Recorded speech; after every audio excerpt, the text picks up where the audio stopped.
बारिश बहुत तेज हो रही थी, घर की छत टपक रही थी और कमरे के कोने में बैठा हल्क अपनी सबसे छोटी बहन को गोद में लिए चुपचाप रो रहा था। भैया, पापा कब आएंगे? नन्ही आयशा ने मासूम आवाज में पूछा। हल्क की आंखें भर आईं। पापा 3 साल पहले एक हादसे में इस दुनिया को छोड़ चुके थे, लेकिन वो आज तक अपनी बहनों को ये सच्चाई नहीं बता पाया था। हल्क अकेला भाई था और उसकी 7 बहनें थीं। सभी की जिम्मेदारी उसी के कंधों पर थी। वो दिन में मजदूरी करता, रात को सबके लिए खाना बनाता और खुद कई बार भूखा सो जाता। मोहल्ले वाले हंसते थे, इतना बड़ा शरीर लेकिन किस्मत बिल्कुल खाली। हल्क चुप रहता, क्योंकि जब उसे गुस्सा आता तो उसकी आंखें हरी चमकने लगती। वो एक आम इंसान नहीं था, उसके अंदर एक असीम ताकत थी, मगर वो उसे दबा कर रखता था। एक दिन उसकी सबसे बड़ी बहन जैनब स्कूल से रोती हुई घर आई। भैया, फीस नहीं देने पर सबके सामने बेइज्जत किया। ये सुनते ही हल्क के हाथ कांपने लगे, उसकी नसें उभर आईं, आंखों में हल्की हरी रोशनी चमकने लगी। लेकिन उसने खुद को रोक लिया। वो जानता था अगर उसका गुस्सा बाहर आ गया तो सब कुछ बर्बाद हो सकता है। उसी रात टीवी पर एक ऐलान हुआ, शहर के सबसे ताकतवर फाइटर को हराने वाले को 10 करोड़ का इनाम। हल्क ने स्क्रीन की तरफ गहराई से देखा। 10 करोड़, उसकी बहनों की पूरी जिंदगी बदल सकती थी। अगले ही दिन उसने प्रतियोगिता के लिए नाम लिखवा दिया। लोग हंसे, ये गरीब आदमी ये जीतेगा, लेकिन हल्क के दिल में सिर्फ अपनी बहनों के आंसू थे। मुकाबले का दिन आ गया। पूरा स्टेडियम भरा हुआ था। सामने एक विशालकाय फाइटर खड़ा था। पहला बार हल्क जमीन पर गिर पड़ा। दूसरा बार उसके होंठ से खून निकल आया। स्टेडियम में सन्नाटा छा गया। तभी उसे अपनी छोटी बहन की आवाज याद आई, भैया, आप सबसे मजबूत हो। हल्क ने धीरे से आंखें बंद की और जब उसने उन्हें खोला, वे तेज हरी रोशनी से चमकने लगी। जमीन कांपने लगी। लोग डर से पीछे हट गए।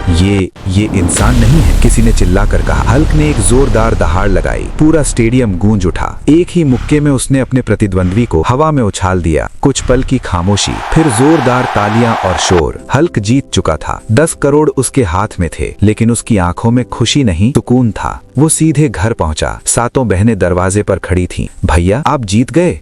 हल्क मुस्कुराया और बोला, नहीं, हम जीत गए। कुछ महीनों बाद नया घर, अच्छी पढ़ाई, खुशहाल जिंदगी। लेकिन हल्क ने अपनी ताकत कभी घमंड के लिए इस्तेमाल नहीं की। वो जानता था असली ताकत गुस्से में नहीं होती, असली ताकत जिम्मेदारी में होती है। और उस दिन से वो सिर्फ एक सुपर हीरो नहीं था, वो अपनी बहनों के लिए पिता जैसा सहारा था। सीख, जो इंसान अपने अपनों के लिए लड़ता है, उसे दुनिया की कोई ताकत हरा नहीं सकती। अगर तुम भी जुल्म के खिलाफ हो तो लाइक करो और सब्सक्राइब करो, क्योंकि हल्क अकेला नहीं लड़ता, हल्क तुम्हारे साथ लड़ता है।